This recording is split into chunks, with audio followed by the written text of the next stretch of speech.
그리 아니하실지라도 라는 고백의 말씀을 가지고 오늘 함께 은혜를 나누기를 원합니다. 제가 오늘 여러분과 함께 은혜를 나누고자 하는 이 말씀은 정확히 2주 전에 제가 이제 일본 선교를 통해서 오키나와를 가게 됐을 때 그 태풍 속에서 하나님께서 어떻게 우리를 인도하실지를 고민하면서 묵상했던 말씀입니다. 아마 이제 우리나라도 한번 정통으로 이렇게 훑고 갔기 때문에 6호 태풍 여러분 기억하실 겁니다. 그래서 그 태풍을 다시 한번 검색해 보니까 경로가 마치 이렇게 번개 모양처럼 이렇게 돼 있더라고요.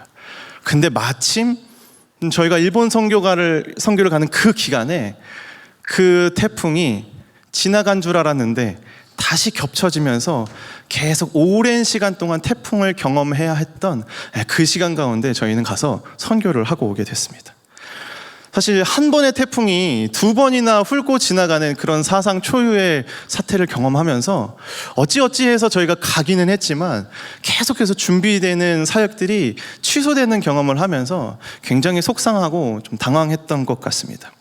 원래는 이제 수요일 출발이었는데요. 태풍의 영향 때문에 이제 모든 이제 비행기들이 다 취소가 됐고요.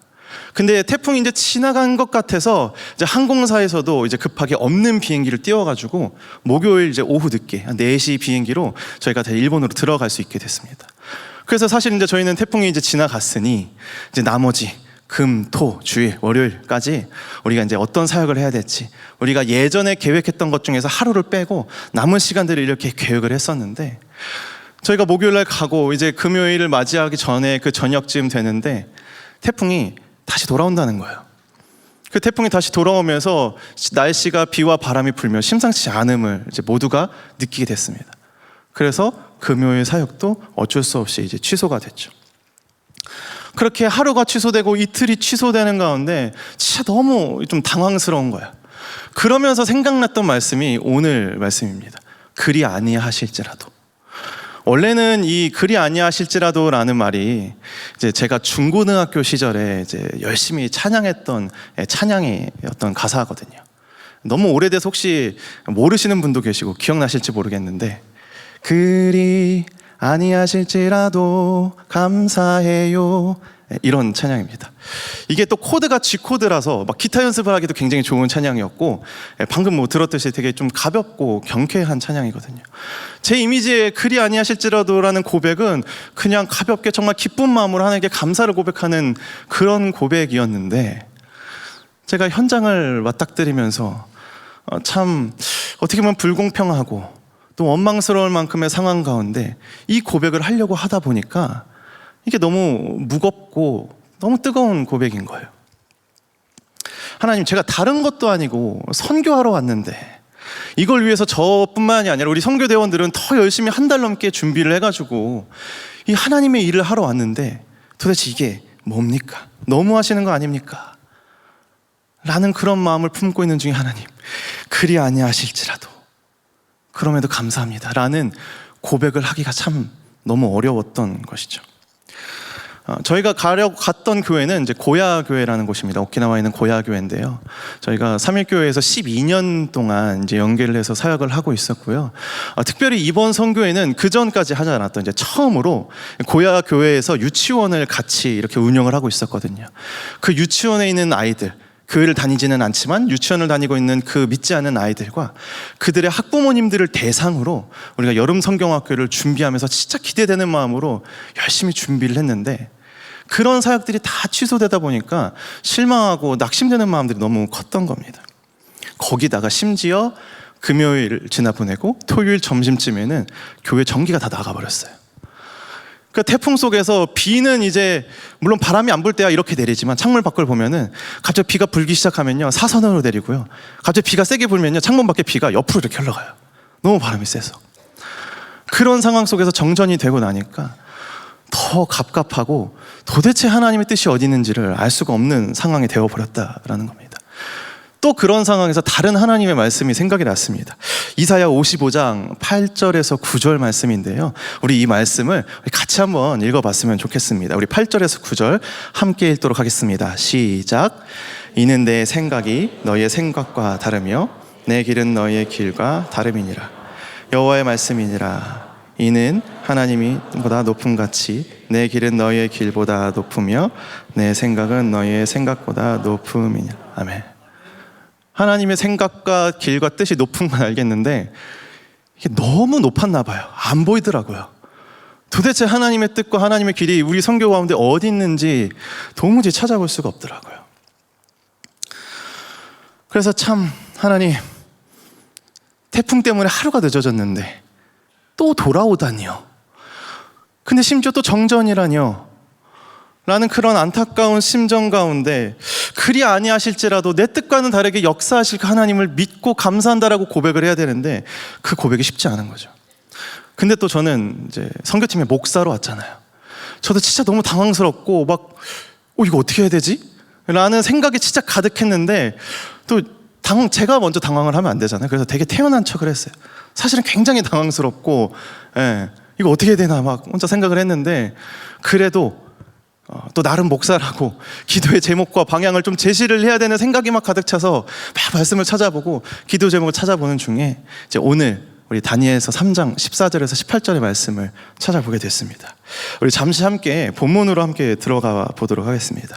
오늘 본문은 바벨론의 왕 느부갓네살이 금으로 된 신상을 만들었습니다. 그리고 이 신상에게 모든 백성들이 절을 하도록 명령을 했고요. 근데 누군가가 이 사드락, 메삭, 아벳느고라고 하는 다니엘의, 우리가 잘 알고 있는 다니엘의 세 친구가 이 왕의 신상에게 절하지 않는다라는 사실을 왕에게 고발을 한 거예요. 그래서 왕이 이 세 친구를 당장에 불러들여서 신문을 하기 시작하는 것이 오늘 14절의 말씀입니다. 우리 14절 말씀 함께 같이 보도록 하겠습니다. 느부갓네살이 그들에게 물어 이르되 사드락, 메삭, 아벳느고야, 너희가 내 신을 섬기지 아니하며 내가 세운 금신상에게 절하지 아니한다 하니 사실이냐? 느부갓네살 왕이 지금 자기가 세운 금신상에게 이 세 친구가 왜 절하지 않았냐면서 사실을 확인하고 있습니다. 우리는 이 14절 말씀에서 두 가지를 한번 좀 확인을 해봤으면 좋겠는데요. 먼저 느부갓네살 왕이 금신상을 만들었습니다. 근데 사실 이방인의 왕이 뭐 우상의 신상을 만들었다? 뭐 금으로 만들었다? 그냥 돈이 많나 보다. 사실 별거 특별할 거 없는 이야기죠. 근데 바로 직전 3장 직전에 있는 2장에 있는 이야기를 우리가 알고 있다면 2장을 넘어오면서 3장에서 갑자기 금신상을 만들고 있는 이 느부갓네살 왕이 갑작스럽게 부자연스럽게 뭔가 변화하고 있다는 모습, 뭔가 좀 다르다라는 모습을 우리는 발견할 수 있게 됩니다. 2장 47절 말씀을 같이 한번 보시겠습니다. 왕이 대답하여 다니엘에게 이르되 너희 하나님은 참으로 모든 신들의 신이요 모든 왕의 주제시로다. 내가 능히 이 은밀한 것을 나타내었으니 내 하나님은 또 은밀한 것을 나타내시는 이시로다. 느부갓네살 왕이 어느 날 굉장히 불편한 꿈을 꿉니다. 근데 뭔가 심상치 않았음을 느꼈어요. 그래서 이제 이 바벨론 제국에 있는 갈대아 사람들을 불러 모읍니다. 그러면서 그 꿈이 어떤 꿈이고 뭐 무슨 꿈인지 알려주지도 않아요. 그 꿈이 어떤 꿈이고 이 꿈의 해석이 어떠한지를 나에게 말해주는 사람에게 내가 큰 상을 내리겠다라고 그렇게 얘기를 합니다. 여기서 갈대아인이라고 하는 건, 이제 갈대아라고 하는 건 바벨론 지역의 옛날 지명입니다. 그리고 여기는 아주 오래전부터 인간의 문명이 발전해 온 곳이어서 여기에는 무슨 어떤 점성술, 또 뭐 천문학, 또는 뭐 미래를 예지하거나 또는 사람의 꿈을 해몽하는 뭐 이런 우리가 예상할 수 있는 그런 학문들이 발달해 있는 곳이었어요. 그래서 갈대아 사람, 갈대아인이라 하면 그런 점성술의 전문적인 사람들을 얘기를 하는 겁니다. 이제 그런 사람들을 불러 모았는데 아무도 왕의 꿈이 어떤 꿈인지, 왕이시여 그 꿈이 뭔지를 알려주시면 저희가 해석을 해보겠나이다 라고 얘기를 했지, 아무도 그 꿈이 뭔지를 맞추지 못하는 거예요. 그래서 왕이 너무 분노해서 땅에 있는 제국에 있는 모든 지혜자들을 다 죽이라고 이제 명령을 합니다. 그래서 이 근위대장을 통해서 이 명령이 전달되는 가운데 다니엘이 이 소식을 듣고는 우리에게 잠깐만 시간을 달라라고 얘기를 한 다음에 하나님께 기도를 해서 하나님이 알려주시는 대로 그 왕의 꿈이 어떤 것인지, 그 해석이 어떤 것인지를 얘기를 해줘요. 그 왕의 꿈은 여러분들 잘 아실 겁니다. 왕이 어떤 신상에 나와요. 꿈에서 신상이 나옵니다. 근데 그 신상의 머리는 금으로 되어 있고요, 어깨와 가슴은 은으로 되어 있고 배는 동으로 되어 있고 또 다리는 철로 되어 있고 발은 진흙과 철이 섞인 그런 신상이 있는데, 어떤 돌 하나가 굴러와서 이 신상을 쳐서 넘어뜨리는데 강한 바람이 불어와 이 신상의 재들이 아주 흔적도 없이 다 없어져 버렸고, 그리고 이 신상을 쳐서 넘어뜨린 돌은 큰 태산이 돼서 온 세상 가운데 세상을 다스리는 그런 큰 산이 되었다. 그래서 이것을 통해서 다니엘이 해석을 해주는 거예요. 왕이시여, 왕이 지금 바벨론이라는 제국을 정말 크게 잘 다스리고 계시지만 왕의 나라가 멸망하고 그 다음에 왕보다 못한 나라들이 계속해서 일어날 것인데, 결국은 하나님께서 그 모든 나라를 무너뜨리시고 하나님 왕 되심을 세상에 드러내실 것입니다 라는 그런 고백이었어요. 왕이 이 고백을 듣고 이 해석을 듣고서는 이 다니엘의 지혜를, 또 이 해석을 너무 귀하게 여기면서 그러면서 하나님을 찬양하기 시작하는 거예요. 그러면서 하나님을 찬양하면서 고백하는 게 지금 이 47절입니다. 왕이 대답하여 다니엘에게 이르되 너희 하나님은 참으로 모든 신들의 신이요 모든 왕의 주제시로다. 지금 이방인의 왕의 입에서 하나님의 이름이 찬양되기 시작했다라는 것이죠. 그래서 마치 여기까지만 해도 마치 느부갓네살 왕이 이런 하나님의 살아계심을 인정하면서 뭔가 하나님을 인정하는 자로, 하나님의 사람으로 변화되는가 싶었는데 3장 1절로 넘어오면서 또 다시 갑자기 무슨 일을 벌이냐, 마치 갑자기 은혜를 잃어버린 것처럼 3장 1절부터 건물 4층 높이에 머리부터 발끝까지 금으로 된 신상을 만듭니다. 그리고 이 신상에게 모든 백성들이 절하도록 그렇게 명령을 합니다. 마치 다니엘이 해석했을 때 지금이 내 나라가 있지만 이 나라가 무너지고 멸망하고 멸망하는 것을 경험하고 싶지 않아서 이 꿈을 무효화시키고 싶어서, 뭐 머리는 금이고 뭐 여기는 은이고 여긴 동이고 이게 아니라 머리부터 발끝까지 금으로 만들어서 내 나라, 내 제국이 영원하길 바라고 내가 다스리는 이 세상에서 내가 영원히 이 땅을 통치하기를 바라는 마음으로 이 왕은 전혀 변화되지 않은 채 이 금신상을 만들고 있었다라는 것이죠.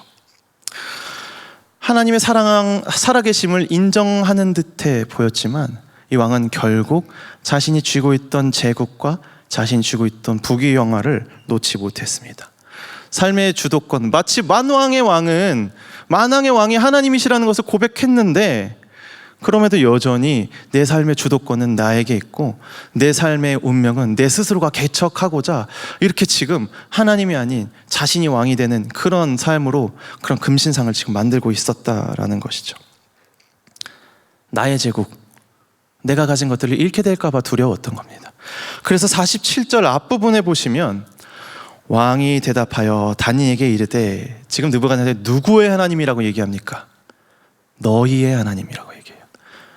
하나님을 뭔가 인정하는 듯해 보였는데 나의 하나님이 아니라 너희의 하나님이라고 얘기를 합니다. 나의 하나님이라는 고백을 하지 못한 이 느부갓네살의 이 찬양의 고백들은 결국 느부갓네살의 어떤 삶에 아무런 변화를 가져오지 못했고 여전히 자신의 삶을 쥐고 가는, 자신의 주도권을 가진 삶을 살아가는 그런 사람이었다라는 것이죠. 근데 이게 분명 느부갓네살 왕의 문제만은 아니라는 겁니다.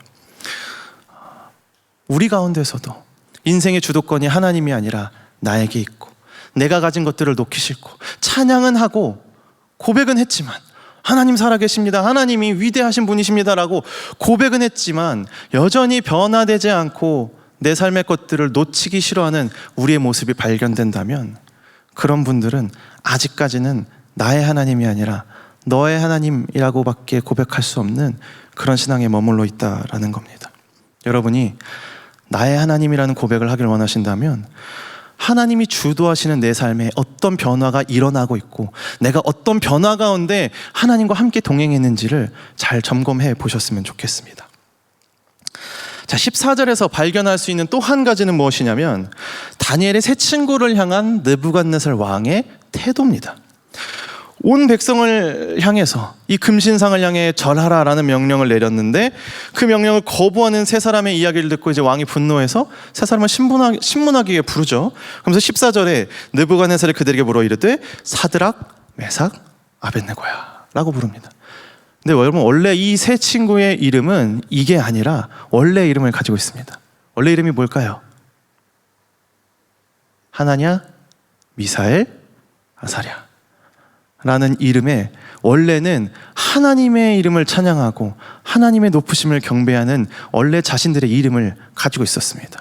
그래서 뭐 야훼 할 때 뒤에 이름에 야가 들어가고 랴가 들어가고 냐가 들어가고 엘로힘, 하나님이라는 엘로힘에 엘자가 들어가는 그 이름들이 하나님의 영광을 노래하는 그런 이름들이었다라는 거죠. 보엘의 엘자도 엘로힘입니다. 물론 제가 진 게 아니라 부모님이 지어주셨고요.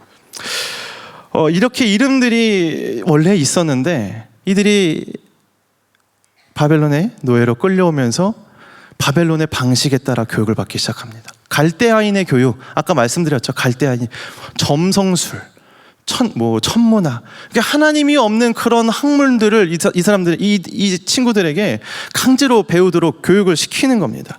그리고 뿐만 아니라 바벨론에 걸맞는 인재로서 교육시키기 위해 양성하면서 왕의 것들을 제공받았고, 또 뿐만 아니라 원래는 하나님의 이름을 높이는 이름에서 바벨론의 우상들을 섬기는 뜻의 이름으로 다 계명을 당한 거예요. 그게 사드락, 메삭, 아벳느고라는 이름입니다. 바벨론의 느부갓네살은 이들의 정체성을, 원래는 하나님의 백성이었던 이 유다 민족의 정체성을 완전히 바벨론 우상민족의 정체성으로 바꿔버리려고 했던 거죠. 그래서 이 느부갓네살이 이들의 이름을 부르는 거예요. 사드락, 메삭, 아벳느고야. 단지 이름을 부르는 것 같아 보이지만 이 이름에 어떤 뜻이 담겨져 있는지를 안다면 이제 단지 이것이 그들 향한 부름이 아니라 더 이상 유대의 사람들이 아닌 이 바벨론의 자녀들아 라고 얘기를 하고 있는 거죠. 너희들이 내 신상에 절하지 않는다는 것이 사실이냐 라고 물어보고 있습니다.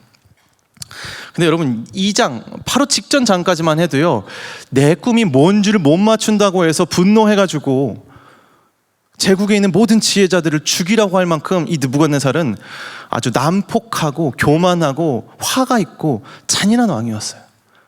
근데 지금 이 세 친구는 사실은 즉결 처분 당해도 할 말이 없는 사람들이거든요. 근데 이 친구들을 불러다가 친히 이름을 불러줘가면서 이 바벨론의 자녀들아, 너희들이 절을 하지 않았다는 것이 사실이냐라고 친히 사실 확인까지 하고 있는 장면입니다. 그러면서 심지어는 15절에서는요, 더 유순한 표현으로 이들에게 타협책을 또 제시를 해요. 우리 15절 말씀을 같이 한번 봅시다. 이제라도 너희가 준비하였다가 나팔과 피리와 수금과 사명금과 양금과 생황과 및 모든 악기 소리를 들을 때에 내가 만든 신상 앞에 엎드려 절하면 좋거니와, 너희가 만일 절하지 아니하면 즉시 너희를 맹렬히 타는 풀무불 가운데 던져 넣을 것이니 능히 너희를 내 손에 건져낼 신이 누구이겠느냐 하니. 우리가 뒤에서 보면은 마치 굉장히 막 협박하는 것처럼 들리는데요, 여러분 첫 마디를 보십시오. 첫 마디 뭐라고 합니까? 이제라도. 느부갓네살이 어떤 왕인지 우리는 알고 있잖아요. 근데 지금 이 왕이 이 세 친구에게 이제라도 너희가 하면 용서해 주겠다. 이제라도 너희가 나를 절하고 나의 이 신상에게 절하고 경배하면 너희 목숨을 살려주겠다라고 이들에게 이 형벌을 유예시키고 뭔가 기회를 주고 있는 그런 장면이다라는 겁니다. 왕은 이 세 친구가 얼마나 지혜롭고 총명한지를 알고 있었고요. 그리고 사실 이 직전에 다니엘의 요청에 따라 이 세 친구는 지방의 관료들로 발령을 받거든요. 이 지혜로운 세 친구가 얼마나 이 지방 가운데서 얼마나 그곳들을 잘 다스리고 있었는지, 바벨론의 인재로서 이들을 아끼고 있었다라는 사실을 우리는 여기서 좀 발견할 수 있게 됩니다. 그래서 이 젊고 총명한 바빌론의 인재들을 회유하기 위해서 지금 근심장에게 절하면 살려주겠다라고 타이르고 있는 장면이죠. 근데 이 세 친구는 느부갓네살의 예상과는 전혀 다르게 너무 단호하게 자신들의 결연한 의지를 표명하면서 그 신앙을 고백하고 있습니다. 우리 17절 말씀 같이 한번 읽어보도록 하겠습니다. 시작. 왕이여, 우리가 섬기는 하나님이 계시다면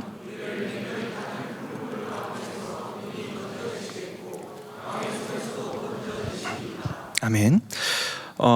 지금 이 17절 부분은요, 지금 이제 개역 개정의 번역인데 예전에 있는 개역 한글의 번역과는 좀 다른 내용이 있습니다. 왕이여, 우리가 섬기는 하나님이 계시다면이라는 표현을 보면서, 물론 계시다면 그런 하나님일 것을 믿습니다라는 내용이지만 사실 다른 측면에서 보자면 그러면 이 친구들이 하나님께서 부재하시는 상황도 가정을 하고 있는 건가? 라는 이 친구들의 신앙을 한번 좀 생각해 보는 구절이 되죠. 근데 여러분, 우리가 알고 있는 이 세 사람의 신앙이 어떻습니까? 하나님의 부재하심을, 하나님이 안 계실 수도 있습니다라는 것들을 가정이나 할 만한 사람들인가요? 다니엘 1장부터 보시면 어린 소년 시절 이들은 예루살렘에서 바벨론으로 포로로 끌려왔고요. 이 세속 사회의 중심, 한창 이 세상을 이끌고 가는 주도권을 갖고 있는 바벨론이라는 제국에서 그들의 교육 방식과 그들의 삶의 방식을 강요받고 또는 망국의 포로에서 대제국 바벨론의 관료로 일할 수 있는 그런 유혹까지 지금 맞닥뜨리고 있는 상황이었습니다. 그런 상황에서 이들은 이름까지 바뀌었죠. 그리고 왕이 제공해 주는 것들로 내가 가지고 있던 것들 하나도 없이 그저 그냥 이 바벨론에서 제공해 주는 것들을 가지고 살고 있었어요. 그럼에도 불구하고 이들은 자신들의 정체성을 놓치지 않는 고백이 1장 8절에서 등장을 하는데, 이 다니엘의 고백 너무 유명하죠. 왕의 음식과 포도주 앞에서 다니엘이 어떻게 합니까? 뜻을 정하여. 다니엘이 뜻을 정해서 왕이 준 음식과 포도주를 아주 지혜롭게 거절하고 거부를 합니다. 그럼 이들이 무슨 뜻을 정했다라는 소리입니까? 무슨 결사항전을 하는 것처럼 우리는 바벨론의 사람들이 될 수 없습니다. 우리는 왕이 준 것들을 다 거부할 것입니다. 우리는 목숨 걸고 우리의 신앙을 지킬 것입니다 라는 그런 뜻을 정했다라는 것이 아니죠. 다니엘의 고백이지만 이후의 행동들은 이제 다니엘과 세 친구들이 함께 하게 되는데요. 그럼 이 고백은 마치 다니엘과 이 세 친구의 공통된 고백이겠죠. 그러면 이들의 뜻을 정했다라는 고백은 어떤 고백이겠습니까? 어린 10대의 나이에 나라를 잃어버리고 바벨론에 전혀 모르는 이국 땅으로 노예로 또는 포로로 끌려왔습니다. 이 말도 안 되는 절망적인 상황 가운데서도 우리는 하나님을 원망하지 않고요, 오히려 우리 민족의 죄로 인해서 심판받고 있는 이 상황임을 인정하면서 이 상황 너머에서 살아계시며 온 세상 가운데 왕 되신 하나님을 우리는 여전히 믿고 따르고자 합니다. 우리가 바벨론의 한 중심에 와 있지만 여전히 우리는 하나님의 자녀로 살겠습니다 라고 하는 그런 뜻을 정했다라는 겁니다. 바벨론의 테두리 안에서 이들은 이후에 열심히 교육도 받아요. 또 열심히 생활을 합니다. 그리고 아까 얘기했듯이 뭐 지방의 관료로 가서 이방 나라, 이 우상의 나라에서 열심히 관리의 일도 하고요, 왕과 다른 사람들에게 인정도 받습니다. 그렇게 성실하게 마치 바벨론 속에서 바벨론의 사람인 것처럼 잘 적응해서 살아가고 있지만 그들은 여전히 바벨론의 사람이 아니라 하나님의 사람으로 살아가겠다라는 그런 고백이었던 것이죠.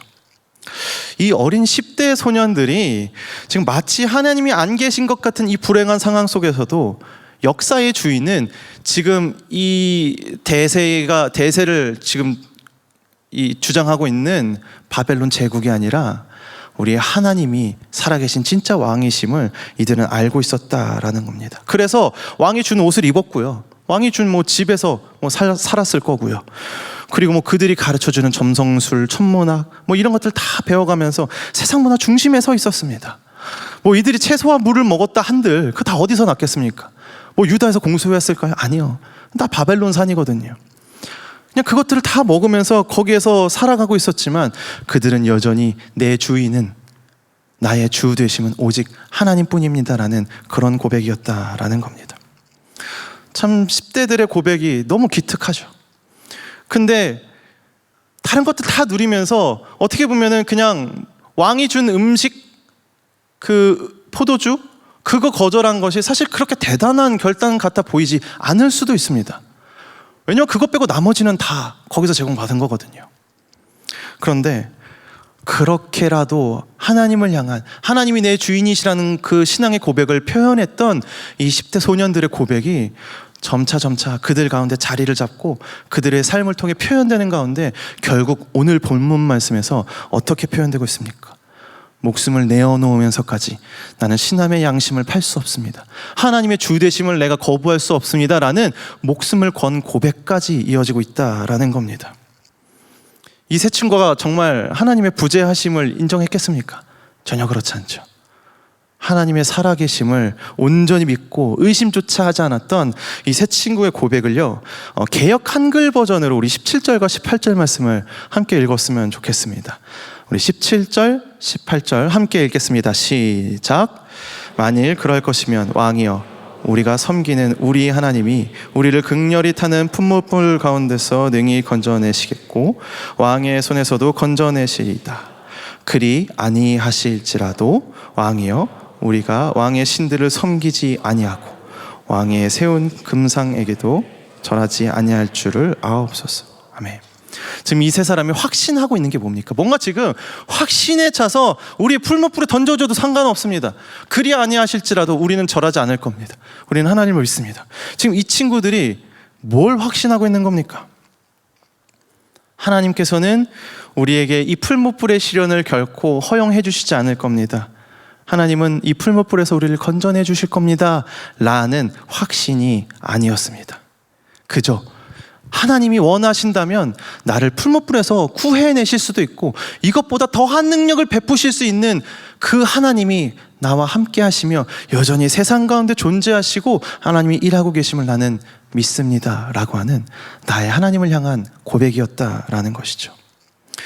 하나님이 나한테 어떻게 하시는지, 하나님이 나에게 유익을 베풀어 주시는지, 하나님이 나에게 무엇을 베풀어 주시는지에 따라서 좌우되는 신앙, 나를 유익한 길로 인도하시면 역시 하나님은 살아계십니다. 나에게 뭔가 불리한 길로 내가 원하는 것들을 들어주지 않으시면 하나님 어디 계십니까? 라고 그렇게 좌우되는 그런 신앙이 아니라 비록 나에게 유익이 되는 상황이 아닐지라도, 내가 예상하지 않는 상황일지라도, 또는 나에게 불합리하고 내가 심히 고난받을 것 같은 그런 상황일지라도 나의 길과 나의 생각을 뛰어넘어 더 높으신 그 하나님은 전지전능하셔서 지금도 살아 역사하시며 나와 함께하고 계십니다라는 그들의 삶의 고백이었다라는 겁니다. 그리고 이 세 사람은 그런 하나님의 선하심과 신실하심을 믿었기 때문에, 그런 살아계신 하나님에 대한 전적인 신뢰가 있었기 때문에, 그렇기 때문에 하나님 그리 아니시할지라도, 그 하나님께서 그렇게 않으실지라도, 우리가 풀무불에 타 죽을지라도 우린 그 하나님을 배신할 수 없습니다 라고 그렇게 고백을 하는 것이죠. 목요일 저녁에 이제 도착한 일본 선교가 금요일에도 아무것도 할 수 없게 되었다라는 사실을 들었을 때 당황하면서도 사실은 빨리빨리 머리를 굴려가지고, 저는 굉장히 좀 현실주의적인, 요즘 말로 T거든요. 그래가지고 그 상황에서도 그러면 우리가 토요일 날 어떻게 사역할 수 있을까? 그래서 토요일 스케줄을 다시 우리 팀장님하고 막 고민하면서 스케줄을 막 다시 짜내려갔어요. 근데 금요일 날 저녁에 그 비가 오고 바람이 부는 그 궂은 날씨 가운데 저녁에 그 고야교 성도분들이 우리와 함께 식사를 하고 이제 같이 교제를 하시려고 교회를 오신 거예요. 그래서 이제 우리가 준비된 음식들로 함께 그분들과 교제하면서 어떤 사람은 통역과 함께, 어떤 사람은 그 번역기 어플 통해서 막 열심히 대화한 점 없지만 이 핸드폰 보여주면서 서로의 어떤 메시지들을 나누며 그렇게 열심히 우리가 교제를 했는데 그 시간이 참 너무 귀하고 감사했던 것 같아요.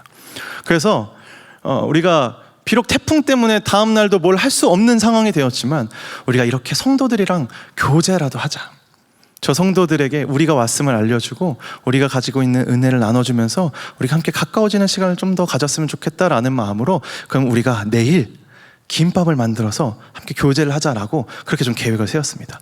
원래 김밥을 이제 우리가 여름 성경 학교를 하면서 그 믿지 않는 유치원의 아이들의 부모님들도 같이 오시잖아요.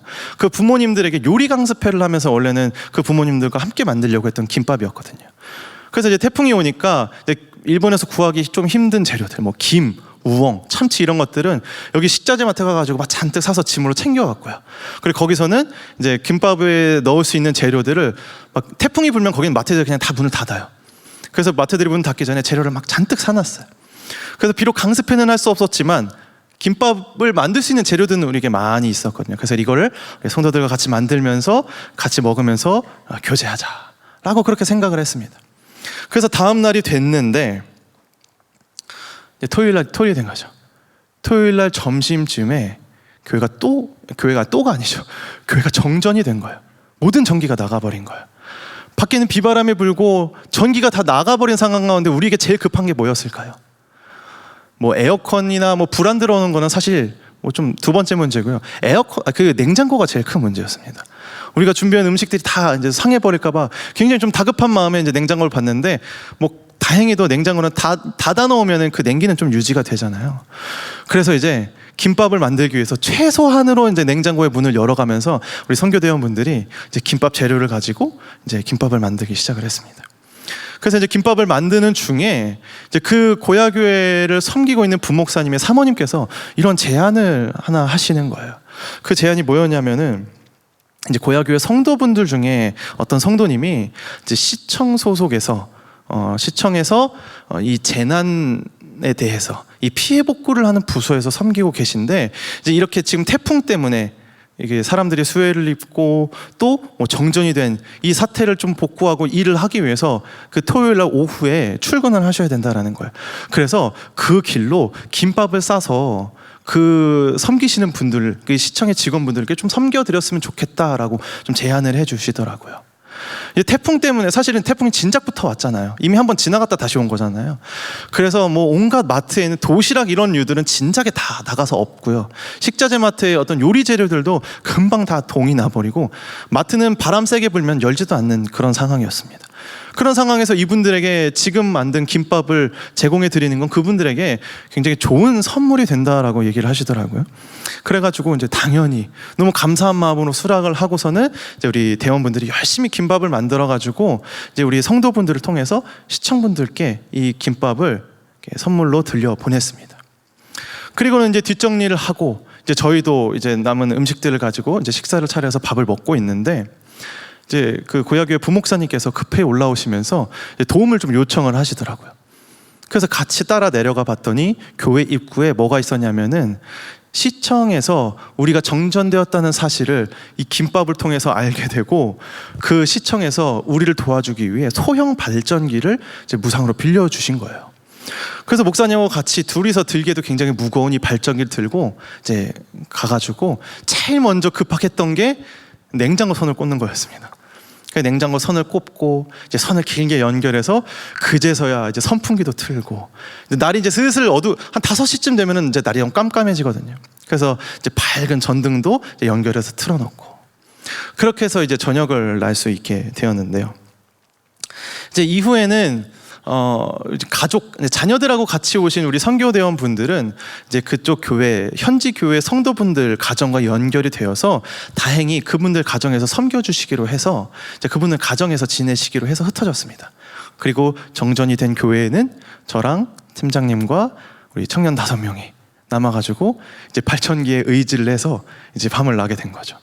근데 뭐 선풍기도 있고, 대신에 이제 발전기는 한 곳에 정해져 있으니까 막 씻으려고 핸드폰이랑 막 후레쉬 비춰가면서 이제 찬물에 막 샤워하고, 그리고 막 그 발전기에다가 린선 연결해가지고 거기다가 이제 드라기 꽂고 다 옹기종기 모여서 거기서 머리 말리고 있고, 이렇게 이제 하룻밤을 보내고 다음날 이제 주일이 됐습니다. 주일도 역시나 정전이 되어 있는 상황이었고요.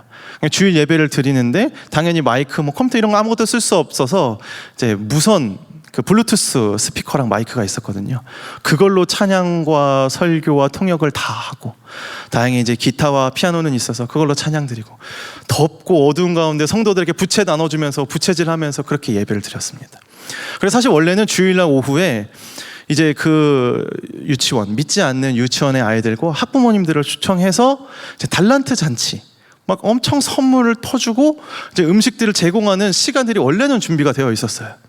근데 토요일까지도 사실은 이 날씨가 나아질 기미가 없었고, 주일날도 역시나 비바람이 몰아치고 있었거든요. 그래서 아무도 믿음도 없고 교회도 원래 안 다니시던 분들이 이 날씨에 어떻게 교회를 오겠냐라는 생각을 아무도 기대를 하지 않고 있었던 거죠. 근데 제가 대예배를 끝나고 이제 다른 홀로 이동을 하는데 북적북적 하더라고요. 알고 봤더니 예상치도 못하게 그 믿지 않는 그 유치원의 아이들이 약 20명, 원래 이제 교회 다니는 친구들과 우리 아이들과 합쳐서 약 30명 정도의 아이들이 바글바글하게 있고, 그 아이들과 함께한 학부모님들이 자리를 다 채우고 계신 거예요. 그래서 이제 선교대원들은 급하게 이제 발전기를 통해 전기가 들어가고 있는 냉장고에서 우리가 준비된 음식, 뭐 팥빙수와 뭐 소떡소떡이랑 막 음식들을 막 다 꺼내서 준비해서 그분들 대접해드리고, 원래는 이제 달란트 잔치가 있었거든. 이제 그동안의 성경학교를 통해서 이들이 포인트를 쌓으면 이 포인트를 가지고 이제 막 성물을 풀어줘야 되는데 그거 하나도 못했잖아요. 근데 애들은 와 있는 거예요. 그래서 그 갑작스럽게 이제 막 게임 몇 가지를 막 준비해가지고 막 통역을 통해서 그 게임 막 진행하면서 아이들에게 막 선물 나눠주고. 근데 또 다행히 우리에게 발전기가 있지 않습니까? 그 어두운 홀을 밝은 빛로 비추고 이 선풍기로 막 틀어가지고 어떻게든 그 열기 식혀가면서 그렇게 바쁘고 분주하지만 감사하게 섬길 수 있었던 그런 주일의 오후를 지나 보냈습니다. 진짜 너무 정신이 없는 가운데 그렇게 오후를 다 지내보내고 뒷정리를 하면서 오늘 있었던 일들을 이제 다시 생각을 하고 있는데, 진짜 머리를 한번 세게 맞은 것처럼 하나님께서 뭔가를 탁 떠오르게 하시더라고요. 아, 이게 하나님이 일하시는 거구나. 우리의 예상과 생각과 하나도 맞지 않고 사실 미리 생각조차 할 수 없었던 일들이 벌어지는 가운데 우리는 실망하고 낙심하고 있었고, 사실 그럼에도 불구하고 우리는 하나님께 감사합니다라고 고백은 하고 있었지만 사실 실망하는 마음은 어쩔 수 없잖아요. 그렇게 열심히 준비했는데. 근데 하나님께서는 내 생각과 진짜 보이지 않을 만큼 더 높은 곳에서 하나님은 일하고 계셨구나라는 사실을 그때 문득 깨닫게 됐습니다.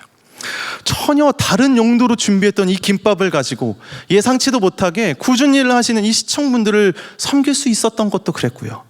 또 이 일을 통해서 교회 상황을 알리게 되고 또 발전기를 저희가 이렇게 좀 받게 됐을 때 이 발전기 덕분에 갑작스럽게 마주하게 된 주일의 사역들을 잘 감당하면서 믿지 않는 아이들과 그 학부모님들을 섬길 수 있었던 것도 무엇 하나 우리 생각과 맞지 않았고 예상한 것과 다 틀렸지만 하나님의 그 높으신 계획과 전지전능하신 하나님은 일하고 계셨다라는 사실을 너무 뜨겁게 깨닫는 시간이었습니다.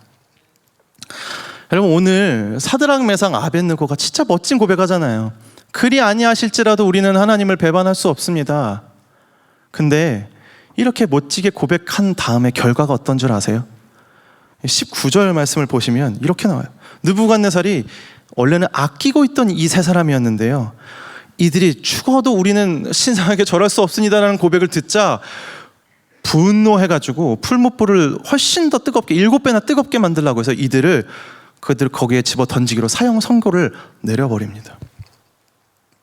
이 세 친구에게는요, 이 소년 시절에 바벨론에 잡혀온 것도, 다행히 거기서 이제 뭐 상황이 잘 풀려서 그들의 믿음을 고백한 가운데 하나님이 인도해 주셔서 뭐 지방의 관료로서 잘 지내고 있는 상황 가운데 금신상에 절하지 않았던 것들을 누가 고백하는 바람에 왕한테 잡혀온 것도 예상치 못했던 거고요. 그리고 이 왕 앞에서 자신들의 신앙을 고백했을 때 진짜 사형 선고를 받게 되는 이런 상황도 사실 이 세 사람에게는 불행한 상황이었고 전혀 바라지 않는 일들이었고 예상치 못했던, 마치 하나님의 등을 돌린 것과 같은 그런 상황이었습니다. 그러나 하나님은 하나님의 살아계심을 끝까지 신뢰하고 있었고 하나님을 믿고 하나님을 향한 고백을 잃지 않았던 이 세 사람을 통해서 세상을 향하신 그 하나님의 살아계심, 온 유대인의 하나님이 아니라 이제는 온 세상 가운데 하나님이 유일한 여호와심을 드러내는 가운데 이 다니엘과 이 세 친구를 사용하시게 됩니다. 이 세 사람이 예상할 수 없는 방법으로 하나님은 일하고 계셨던 겁니다. 사드락, 메삭, 아벳느고는 그런 일하시는 하나님, 그렇게 살아계신 하나님을 신뢰했습니다. 하나님이 도와주실 것도 믿고 있었어요. 하나님 충분히 그런 능력을 가지신 것도 알고 있었고, 그럼에도 불구하고 지금 당장 사실 여러분 그 풀무불이 어떤 형벌인지 알고 있었을 텐데 불에 타 죽는 그 상황을 눈앞에 두고 정말 이들이 일말의 두려운 마음도 없었을까라는 생각을 해봤을 때 참 쉽지 않았겠다라는 생각을 하기는 합니다. 그러나 그들은 여전히 그 상황 가운데서 느부갓네살을 보지 않았고 풀무불을 보지 않았고 그 가운데서도 나를 건져 주실 수 있는 하나님, 그러나 그리하지 아니하실지라도 살아계신 하나님, 그 나의 하나님을 바라보면서 이런 고백을 했다라는 것이죠. 여러분, 우리 오늘 뜨겁게 찬양하고 또 이제 기도의 시간을 갖게 될 텐데 여러분들의 시선은 어디를 향하고 계십니까? 어떤 상황 가운데서도 나의 주인 되시는 나의 하나님을 향해 찬양하고 기도하십니까? 아니면 나를 도우시고 나를 유익한 방향으로 이끄실 하나님을 기대하면서 내 상황 가운데 머무시고 나에게 좋은 것들을 베푸실, 그냥 나에게 집중이 되어 있는 진짜 나의 하나님이 아니라 그냥 느부갓네살 고백처럼 그런 너의 하나님, 그런 하나님을 바라보고 계십니까? 오늘 여러분들의 기도는 진짜 어떤 상황에서도 나의 주인 되시고 세상 가운데서 일하시는 그런 신실하시고 살아계신 하나님을 향한 여러분들의 기도가 되셨으면 좋겠습니다. 아멘. 여러분들, 사실 우리가 간절한 기도의 제목이 있으면요, 지금 제가 그리 아니하실지라도 하나님을 찬양합니다, 하나님을 믿습니다라는 그런 고백이 참 멋있다, 이런 고백이 살아있는 하나님을 향한 고백이다 말씀드렸지만, 여러분, 때로는 어떤 간절한 기도 고백 가운데는 굳이 그리 아니하실지라도 라는 고백을 하지 않아도 괜찮습니다. 뭐 예를 들어서 아주 중요한 면접을 눈앞에 두고 있어요. 이 면접을 두고선 기도를 하는 가운데 하나님 그리 아니하실지라도 괜찮습니다 라는 기도의 고백이 나오겠습니까? 하나님 제발 붙여주세요 라고 하죠. 나의 가족 또는 나와 가까운 사람이 정말 너무 아프고 또는 힘든 상황 가운데 빠져 있는데 하나님 그리 아니하실지라도 괜찮습니다 라는 고백이 우리 가운데 나오겠냐고요. 그렇게 억지로 고백하지 않으셔도 괜찮습니다. 그런데 제가 오늘 이 고백을 여러분들 말씀드리고 이 상황을 여러분들 말씀드리는 이유는 딱 하나입니다. 여러분들이 어떻게 기도하든, 여러분들이 무엇을 간절하게 기도하든 거기에는 언제나 나의 하나님이 있었으면 좋겠습니다. 여러분들이 무언가 간절히 가라고 기도하실 때에도 그 끝에는 나의 하나님과 함께하는 여러분들의 미래가 있었으면 좋겠습니다. 여러분, 상황 너머에서 우리가 갇혀있는, 우리는 그 상황을 보지만 그 상황 너머에서 모든 것을 관망하고 모든 것을 인도하고 저 높은 곳에서 당신의 계획 가운데 일하실 그 하나님만을 바라보십시오. 그리고 그분을 향해서 여러분들이 뜻을 정하시고 세상 가운데 구별된 자로 살아가겠다고 여러분들 고백하십시오. 그것이 세상을 향해서 여러분들 보내신 하나님의 사명을 감당하는 길인 줄로 믿습니다. 오늘 이 저녁에 나의 하나님께 간절히 간구하고 고백하는 이 저녁이 되시기를 간절히 소망합니다. 우리 함께 찬양으로 고백하며 나아갔으면 좋겠습니다. 우리 가사를 좀 먼저 띄워주셨으면 좋겠어요. 주가 주되심을 이라는 찬양인데요, 내 손에 들려있는 지팡이 사용하셔서 주님만이 주되심을 나타내소서. 여기서 말하는 지팡이는 뭘 가지라는 게 아닙니다.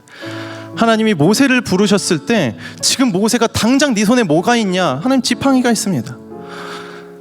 정말 그 보잘것없고 아무 능력 없는 그 지팡이지만 하나님께서 하시고자 한다면 그 지팡이를 통해서 하나님은 당신의 주 되심을 드러내셨다는 겁니다. 여러분, 우리가 지금 손에 뭘 쥐고 있든 상관없습니다. 여러분들이 뭘 하는 사람이든 그건 하나님께 중요하지 않습니다.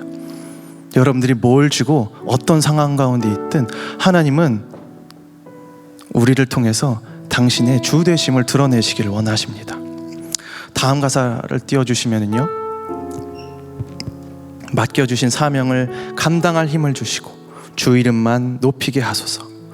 완악한 세상에서 믿음을 지키는 자로 선하신 주 이름만 의지하게 살게 하소서.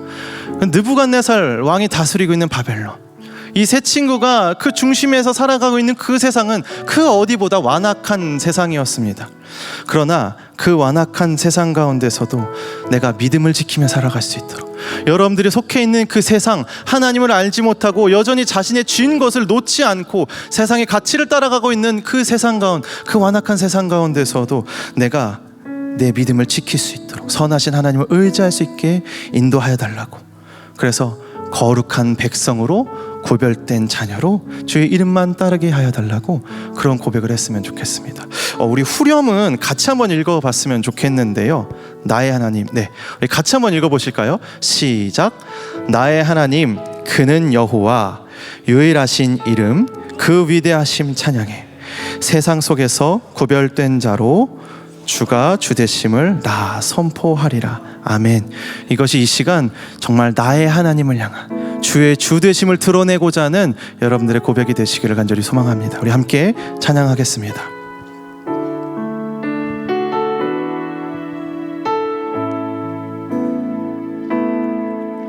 내 손에 들려있는 지팡이 사용하셔서 주님만이 주 되심을 나타내소서. 맡겨주신 사명을 감당할 힘을 주시고 주 이름만 높이게 하소서. 완악한 세상에서 믿음을 지키는 자로 선하신 주 의지하여 살게 하소서. 거룩한 백성으로 구별된 주의 자녀들 주 이름만 따르게 하소서. 나의 하나님 그는 여호와 유일하신 이름 그 위대하심 찬양해. 세상 속에서 구별된 자로 주가 되주심을 나 선포하리라. 우리 다시 한번 처음부터 찬양하겠습니다. 내 손에 들려있는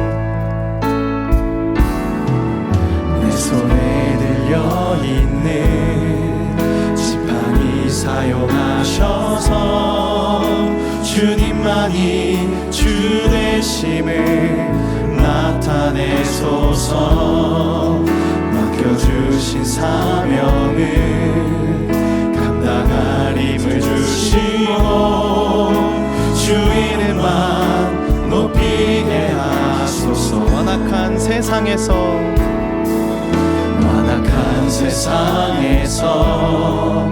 믿음을 지키는 자로 선하신 주 의지하여 살게 하소서. 거룩한 백성으로 구별된 주의 자녀로 주 이름만 따르게 하소서. 나의 하나님 그는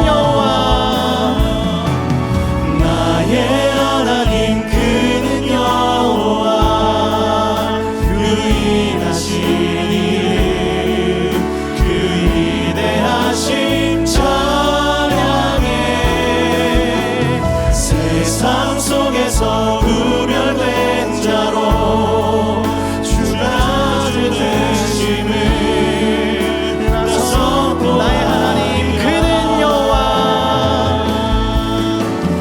나의 하나님 그는 여호와 유일하신 이름 그 위대하심 찬양해.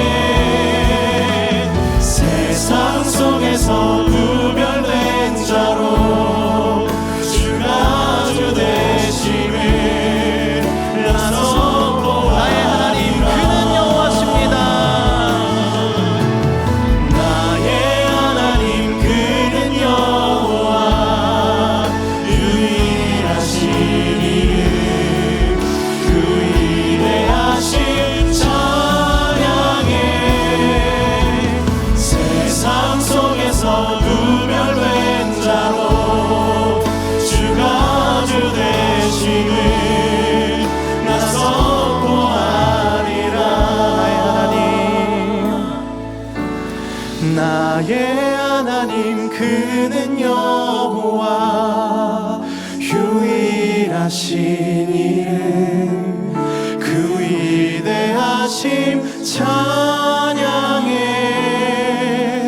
세상 속에서 구별된 자로 주가 되주심을 나서 우리 한 번 더 고백합시다. 나의 하나님 그는 여호와 나의 하나님 그는 여호와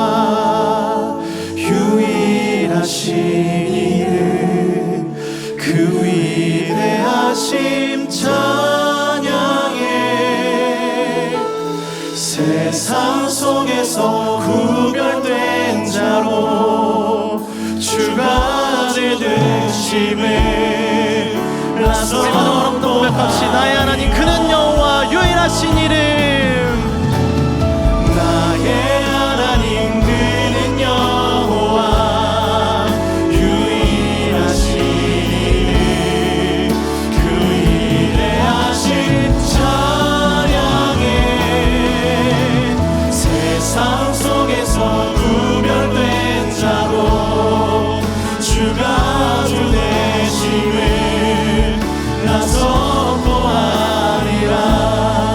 우리 시간 말씀을 기억하면서 함께 기도했으면 좋겠습니다. 주님, 그리 아니하실지라도 하나님을 신뢰하는 믿음을 갖기를 원합니다. 어떤 상황 속에서도 그 상황 너머에 계신 나의 하나님을 바라볼 수 있기를 원합니다. 나를 통해서 내 주변 가운데 하나님만이 주 되심을 드러나게 되기를 원합니다. 그리 아니하실지라도 하나님만 바라볼 수 있는, 나의 하나님만 고백할 수 있는 믿음을 허락하여 주시옵소서. 우리 이렇게 나의 하나님을 주여 간절히 부르짖고 기도하며 나아가도록 하겠습니다. 주여.